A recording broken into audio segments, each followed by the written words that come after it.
भारत सरकारने डिसेंबर 2016 मध्ये काढलेल्या अधिसूचनेनुसार पासिंग करणाऱ्या वाहनांना विलंब झाल्यास त्यांना प्रतिदिन 50 रुपये दंड आकारण्यात यावा अशा सूचना करण्यात आल्या होत्या।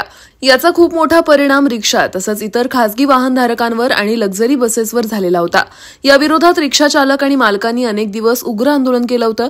अखेर यांच्या लढ्याला यश आलंय। विधानसभेमध्ये पासिंग विलंब शुल्क दंड आकारणी बंद करण्यात येणार असल्याची घोषणा केली आहे।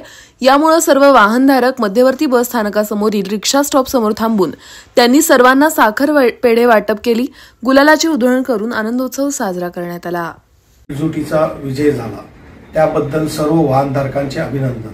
आज विधानसभेमध्ये महाराष्ट्र सरकारने अखेर घोषणा केली, सर्व वाहनधारकांचे पासिंग शुल्क जे प्रतिदिन 50 रुपये होते ते माफ करण्याची घोषणा या सरकारने केलेली आहे। यापूर्वी आम्ही आंदोलन केलेले होते, त्यावेळी सांगितलेले होते की केरळ, पंजाब, तामिळनाडू, वेस्ट बंगाल, गुजरात या सरकारांनी वाहनधारकांचे जे भारत सरकारने अधिसूचना काढून डिसेंबर 2016 मध्ये जाहीर केलेले होते की प्रतिदिन 50 रुपये दंड राज्य सरकारने आकारावा, ते प्रतिदिन विलंब शुल्क त्या सरकारांनी माफ केलेले होते।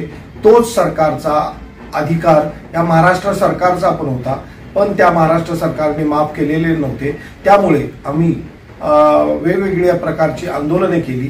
एक दिवस कोल्हापूर जिल्ह्यामधील सर्व रिक्षा, लक्झरी बसेस, टुरिंग टॅक्सीस वगैरे बंद होत्या। त्यानंतर आम्ही इतर अनेक आंदोलनं केली। जिल्हाधिकारी कार्यालयावरती मोर्चा काढला, प्रादेशिक परिवहन कार्यालयावरती जाऊन आम्ही धडक दिली, खरडाभाकरी आंदोलन केलं। त्याच्यानंतर आम्ही जेल भरो आंदोलन केलं, अतिशय उग्र असं जेल भरो आंदोलन झालं। त्यानंतर आज या महाराष्ट्र सरकारने विलंब शुल्क जे प्रतिदिनी 50 रुपये होते, ज्यामुळे सर्व वाहनधारकांचा विनाकारण तोटा होणार होता, तो तोटा या कोल्हापुरातील वाहनधारकांनी केलेल्या संघर्षामुळे यशस्वी झालेला आहे।